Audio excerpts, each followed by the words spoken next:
UP के बाहुबली मुख्तार अंसारी को ओवैसी ने दिया बड़ा ऑफर। बीएसपी से पत्ता कटने के बाद मुख्तार अंसारी को ओवैसी ने टिकट देने की पेशकश की। ओवैसी ने कहा अंसारी पर कोई दोष साबित नहीं हुआ है, अंसारी को एमआईएम टिकट देने के लिए तैयार है। ये आश्वासन देता हूं कि अगर मुख्तार अंसारी साहब चुनाव लड़ना चाहें तो मजलिस इत्तेहादुल मुस्लिमीन के दरवाजे उनके लिए खुले हैं और हम उनको टिकट देंगे। और मैं बाकी मुसलमानों से भी गुजारिश कर रहा हूं कि करोड़ों करोड़ों रुपए का टिकट जाकर इनसे मत खरीदें, अपने पैसे बर्बाद। यूपी में मुख्तार अंसारी को बीएसपी नहीं देगी टिकट, सुप्रीमो मायावती ने ऐलान किया। चुनाव के मद्देनजर एक्शन में मायावती ने ट्वीट करके कहा यूपी में किसी बाहुबली और माफिया को टिकट नहीं मिलेगा। यूपी के मऊ से मुख्तार अंसारी की जगह बीएसपी भीम राजभर को टिकट देगी। भीम राजभर बीएसपी के प्रदेश अध्यक्ष हैं। मायावती ने ट्वीट कर कहा बीएसपी का संकल्प कानून का राज के साथ ही यूपी की तस्वीर को भी अब बदल देने का है। यूपी विधानसभा के लिए बीजेपी का बूथ विजय अभियान, कल से जेपी नड्डा शुरू करेंगे विजय बूथ अभियान। चुनाव की रणनीति को लेकर बीजेपी के राष्ट्रीय अध्यक्ष जेपी नड्डा कल लखनऊ पहुंचेंगे। विधानसभा चुनाव तक 3 चरणों में चलेगा बूथ विजय अभियान। यूपी चुनाव के लिए रणनीति बनाने में जुटी प्रियंका गांधी। यूपी में प्रियंका ने शुरू किया चुनावी अभियान। यूपी प्रभारी प्रियंका गांधी 2 दिन के दौरे पर लखनऊ में है। सलाहकार कमेटी और चुनाव कमेटी के साथ प्रियंका गांधी ने बैठक की। यूपी के समाजवादी पार्टी सांसद आजम खान की रामपुर जौहर यूनिवर्सिटी पर अब यूपी सरकार का कब्जा। जौहर ट्रस्ट को बेदखल किया गया। सरकार ने जौहर यूनिवर्सिटी की 173 एकड़ जमीन को अपने कब्जे में लिया। 2 गवाहों और पुलिस की मौजूदगी में बेदखली की कार्रवाई की गई। समाजवादी पार्टी सरकार के दौरान बनी थी यूनिवर्सिटी। पश्चिम बंगाल की सीएम ममता बनर्जी आज भवानीपुर उपचुनाव के लिए उन्होंने पर्चा भरा। ममता आज दोपहर बाद नामांकन भरने पहुंची। यहां उन्होंने अपना नामांकन भरा। विधानसभा चुनाव के दौरान ममता बनर्जी को नंदीग्राम विधानसभा सीट से 2000 लगभग वोटों से हार का सामना करना पड़ा था। इसके बाद अब ममता अपनी पारंपरिक सीट भवानीपुर से मैदान में है। ममता के खिलाफ भवानीपुर सीट से चुनाव लड़ेंगी बीजेपी की प्रियंका टिब्रेवाल। बीजेपी ने प्रियंका टिब्रेवाल को अपना उम्मीदवार घोषित किया तो कांग्रेस ने भवानीपुर सीट से अपना उम्मीदवार नहीं घोषित करने का फैसला किया। भवानीपुर सीट पर 30 सितंबर को मतदान होगा और 3 अक्टूबर को परिणाम घोषित किए जाएंगे। पश्चिम बंगाल में उपचुनाव में जीत हासिल करने के लिए बीजेपी समेत तमाम पार्टियां अपने स्टार प्रचारकों को उतार रही हैं, लेकिन उपचुनाव के लिए पश्चिम बंगाल के प्रभारी कैलाश विजयवर्गीय का नाम स्टार प्रचारकों में शामिल नहीं है। वहीं राजनीतिक कार्यक्रमों से संन्यास लेने की घोषणा करने वाले पूर्व केंद्रीय मंत्री बाबुल सुप्रियो का नाम शामिल किया गया है। 22 सितंबर को अमेरिका के दौरे पर जा सकते हैं पीएम मोदी। अमेरिका दौरे के दौरान पीएम मोदी की राष्ट्रपति जो बाइडेन से द्विपक्षीय वार्ता संभव है। 24 सितंबर को वॉशिंगटन में क्वाड देशों के शिखर सम्मेलन में प्रधानमंत्री शामिल हो सकते हैं। क्वाड शिखर सम्मेलन में यूएस, जापान, ऑस्ट्रेलिया और भारत शामिल होंगे। ऑस्ट्रेलिया के विदेश मंत्री मॉरिस पायनी और रक्षा मंत्री पीटर डुटोन भारत पहुंचे। भारत और ऑस्ट्रेलिया के बीच आज दिल्ली में मंत्री स्तरीय वार्ता है। भारत और ऑस्ट्रेलिया के बीच होने वाली मंत्री स्तरीय वार्ता के दौरान अफगानिस्तान की स्थिति पर चर्चा होने की संभावना है। ऑस्ट्रेलिया के विदेश और रक्षा मंत्री 12 सितंबर तक भारत के दौरे पर हैं। कांग्रेस सांसद दिग्विजय सिंह ने ट्वीट करके संघ और तालिबान की तुलना की। दिग्विजय सिंह ने ट्वीट करके कहा आरएसएस और तालिबान की महिलाओं पर समान विचारधारा है इनकी। तालिबान का कहना है कि महिलाएं मंत्री बनने लायक नहीं, तो मोहन भागवत ने भी कहा है महिलाओं को घर पर रहना चाहिए और घर की देखभाल करनी चाहिए। क्यों दोनों एक विचारधारा नहीं? दिग्विजय की आरएसएस और तालिबान की तुलना पर भड़की बीजेपी। एमपी के गृह मंत्री नरोत्तम मिश्रा ने कहा दिग्विजय को आरएसएस से एलर्जी है। दिग्विजय सिंह हमेशा संघ के बारे में बोलते हैं लेकिन कभी तालिबान से रोहिंग्या की तुलना नहीं करेंगे, कभी आतंकवादी की तुलना तालिबान से नहीं करेंगे। किया नहीं, शाही इमाम के खिलाफ ट्वीट किया नहीं, लेकिन संघ प्रमुख के खिलाफ करेंगे। आरएसएस से ये एलर्जी है इनको, बाकी इन रोहिंग्याओं से और इनसे कोई एलर्जी नहीं है। जो विदेशी घुसपैठियों के खिलाफ कोई बात नहीं। भारत इंग्लैंड के बीच 5वां टेस्ट मैच रद्द हो गया है। ईसीबी के मुताबिक टीम इंडिया ने खेलने से इनकार कर दिया। भारत के मना करने पर इंग्लैंड को वॉकओवर मिला। बीसीसीआई नतीजों पर ईसीबी से बात करेगी। मैनचेस्टर टेस्ट पर राजीव शुक्ला का बड़ा बयान, सबसे बात करके मैच नहीं खेलने का फैसला किया गया। अभी ईसीबी से बातचीत जारी है। After wide consultations, between BCI President, BCI Secretary, Treasurer, me and Joint Secretary, along with ECB English Cricket Board Chairman and CEO. It has been decided to call off this test match, which was scheduled to take place in Manchester from today, and the other things, other negotiations with ECB will continue in order to, resolve the whole issue.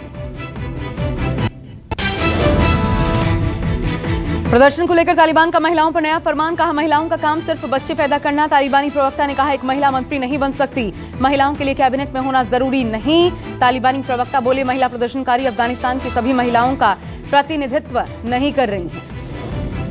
Taliban सरकार में महिलाओं पर लगाम लगाना जारी। तालिबानी सरकार ने महिलाओं को किसी भी खेल में हिस्सा लेने के लिए प्रतिबंधित किया। तालिबान सरकार ने कहा महिलाएं उन खेलों में हिस्सा नहीं लेंगी जिसमें उनका चेहरा या शरीर का कोई भी अंग दिखता हो। महिलाओं का प्रदर्शन कवर कर रहे पत्रकारों के साथ भी तालिबानी लड़ाकों की क्रूरता सामने आई। पत्रकारों को हिरासत के दौरान कोड़ों से मार रहे हैं तालिबानी, तस्वीरें सामने आई। काबुल के एक पुलिस स्टेशन में तालिबानियों ने 2 पत्रकारों को 4 घंटे तक बंधक बनाए रखा और बेत चाबुक बिजली के तारों से उनकी पिटाई की। तालिबान ने अफगानी हीरो अहमद शाह मसूद के मकबरे में तोड़फोड़ की। पंजशीर में बाजारख में है अहमद शाह मसूद का मकबरा। गुरुवार को ही मसूद की 20वीं बरसी थी। अमेरिका में 9/11 हमले के ठीक 2 दिन पहले यानी कि 9 सितंबर 2001 को अलकायदा ने मसूद की हत्या कर दी थी। गुजरात के सूरत में मंदिर तोड़े जाने का मामला सामने आने के बाद सियासत गर्मा गई है। आम आदमी पार्टी ने बीजेपी पर मंदिर तोड़े जाने का आरोप लगाया। आम आदमी पार्टी के नेता इसुदान गढ़वी ने बीजेपी को घेरते हुए जमकर हमला बोला। कहा बीजेपी ने मंदिर को इलीगल बताते हुए मंदिर तोड़ दिया और हिंदुओं की आस्था के साथ खिलवाड़ किया। माना जा रहा है कि ये मंदिर सैकड़ों साल पुराना था। बहुत दुख की बात है। आम आदमी पार्टी ये डिमांड करती है कि तुरंत गुजरात के मुख्यमंत्री और प्रदेश अध्यक्ष भाजपा के वो इस मंदिर को तोड़ने की और जिस तरह से हिंदुओं की आस्था को ठेस पहुंचाई है उसके लिए माफी मांगनी चाहिए और तुरंत वहां पे मंदिर बनाओ रामदेव पीर का, या तो वैकल्पिक व्यवस्था खड़ी करके दूसरा मंदिर बनाओ। ये है मेरी डिमांड। कोरोना के साए के बीच गणेश उत्सव की शुरुआत हो गई है। मुंबई में गणेश चतुर्थी के अवसर पर मंदिर के पुजारी और आयोजकों ने पूजा और गणेश आरती की। मुंबई के पंडालों में लोगों को दर्शन की अनुमति नहीं। मुंबई में जुलूस निकालने पर भी रोक है। पंडालों के आसपास धारा 144 लगाई गई है। ऑनलाइन दर्शन कर सकते हैं लोग। गणेश चतुर्थी पर महागणेश आरती में शामिल होंगे अरविंद केजरीवाल। घर बैठ देख सकते हैं लाइव। अरविंद केजरीवाल ने प्रेस कॉन्फ्रेंस करके कहा शाम 7 बजे गणेश आरती होगी। परिवार के साथ लोग ऑनलाइन हिस्सा लें। पूजन कार्यक्रम का लाइव टेलीकास्ट सभी टीवी चैनल्स पर होगा ताकि आप सभी टीवी के माध्यम से अपने परिवार के साथ अपने अपने घरों से पूजन के इस कार्यक्रम में जुड़कर भगवान श्री गणेश जी की वंदना कर सकें। शाम 7 बजे, आज शाम 7 बजे से भगवान गणेश जी के इस भव्य पूजन कार्यक्रम में अपने सभी मंत्रियों के साथ मैं भी शामिल रहूंगा। मध्य प्रदेश के सीएम शिवराज सिंह चौहान ने घर पर स्थापना के लिए भगवान गणेश की प्रतिमा खरीदी। माता मंदिर इलाके से मूर्ति खरीदने के दौरान सीएम की पत्नी साधना सिंह और बेटे कुणाल भी साथ में मौजूद थे। मूर्ति को लेकर खुले वाहन से शिवराज सीएम हाउस पहुंचे। गणेश चतुर्थी के मौके पर लुधियाना में भगवान गणेश की इको फ्रेंडली मूर्ति देखने को मिली। लुधियाना की एक बेकरी शॉप पर चॉकलेट से गणपति बनाए गए भगवान की मूर्ति को पूरी तरह से चॉकलेट से तैयार किया गया है। चॉकलेट वाले गणपति को देखने के लिए लोग दूर दूर से पहुंच रहे हैं। बेंगलुरु में गणपति उत्सव धूमधाम से मनाया जा रहा है। मंदिरों की सजावट देखते बन रही है। बेंगलुरु के सत्य गणपति मंदिर की सजावट बिल्कुल अलग अंदाज में की गई। सजावट के लिए फल, फूल, सब्जियों का इस्तेमाल किया गया। मंदिर की अनोखी सजावट भक्तों को अपनी ओर आकर्षित कर रही है। महाराष्ट्र में गणेश उत्सव शुरू होते ही गणपति के रंग में भक्त रंगे नजर आ रहे हैं। मालेगांव में भक्तों ने बापा का भव्य रंगोली बनाई। 14 कलाकारों ने मिलकर 12 फुट लंबी और 8 फुट चौड़ी रंगोली तैयार की है। रंगोली बनाने में 35 किलो रंग का इस्तेमाल भी किया गया। 80 घंटे में बनकर तैयार हुई गणपति की भव्य रंगोली। पूरी तरह से कोरोना मुक्त होने की राह पर उत्तर प्रदेश। यूपी के 33 जिले कोरोना फ्री हुए। यूपी में अब एक्टिव मरीजों की तादाद सिर्फ 199। यूपी के 75 जिलों में से 66 जिलों में एक भी कोरोना का मरीज सामने नहीं आया। देश में आज एक बार फिर 40,000 से कम मरीज, 24 घंटे में 34,976 नए मरीज, 24 घंटे में 260 कोरोना संक्रमितों की मौत की खबर है। 37,681 लोग कोरोना से ठीक हुए। देश में एक्टिव केस 3,90,000 से ज्यादा। श्रीनगर के चांदपोरा में सीआरपीएफ जवानों पर आतंकी हमले में आतंकियों ने जवानों पर ग्रेनेड फेंका। हमले के दौरान सीआरपीएफ का एक जवान घायल हो गया। आतंकी हमला कर फरार हो गए। सुरक्षा बलों ने इलाके को घेरा। सर्च ऑपरेशन अब भी जारी। लद्दाख में सितंबर के महीने में बर्फबारी शुरू हुई। ताजा बर्फबारी से मौसम खुशगवार हो गया है। आज सुबह बर्फबारी के बाद हर तरफ बर्फ की सफेद चादर नजर आ रही है। घर पेड़ पर बर्फ ही बर्फ नजर आई। लद्दाख में बर्फबारी से सैलानियों के चेहरे खिल उठे। पटना में नगर निगम के कर्मचारियों ने हड़ताल कर दी है। कर्मचारी समान काम के बदले समान वेतन देने की मांग कर रहे हैं। हड़ताल की वजह से पटना में जगह जगह कूड़ा ही कूड़ा नजर आ रहा है। नगर निकाय के कर्मचारियों ने पटना के सभी नगर निगम कार्यालयों में जमकर प्रदर्शन किया और सरकार के खिलाफ नारेबाजी की। यूपी के बागपत में पूर्व दर्जा प्राप्त मंत्री की हत्या का शक सामने आया है। घर में दरअसल बीजेपी नेता आत्माराम तोमर का शव मिला। आत्माराम तोमर की गला दबाकर हत्या की आशंका है। छपरौली से बीजेपी के टिकट पर चुनाव लड़े थे आत्माराम। सीसीटीवी के आधार पर जांच में जुटी यूपी पुलिस।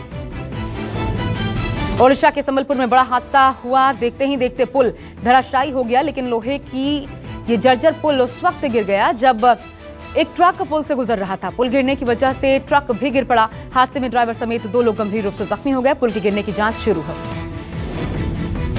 कोलकाता में एक फर्जी डीएसपी पकड़ा गया। पुलिस की वर्दी पहनकर फर्जी डीएसपी लोगों पर रौब झाड़ने का काम करता था। आपको बता दें कि फर्जी डीएसपी का नाम सिद्धार्थ चक्रवर्ती है। हुगली से नशे की हालत में अपने 2 साथियों के साथ पकड़ा गया ये फर्जी डीएसपी। पुलिस ने शख्स को हिरासत में लेकर पूछताछ उससे शुरू कर दी है। जनरल अजहर अब्बास को पाकिस्तान के नए सीजीएस यानी कि चीफ ऑफ जनरल स्टाफ बनाया गया है। लेफ्टिनेंट जनरल अजहर अब्बास पाकिस्तानी सेना के 35वें सीजीएस होंगे। अब्बास ने लेफ्टिनेंट जनरल साहिर शमशाद मिर्जा की जगह ली है।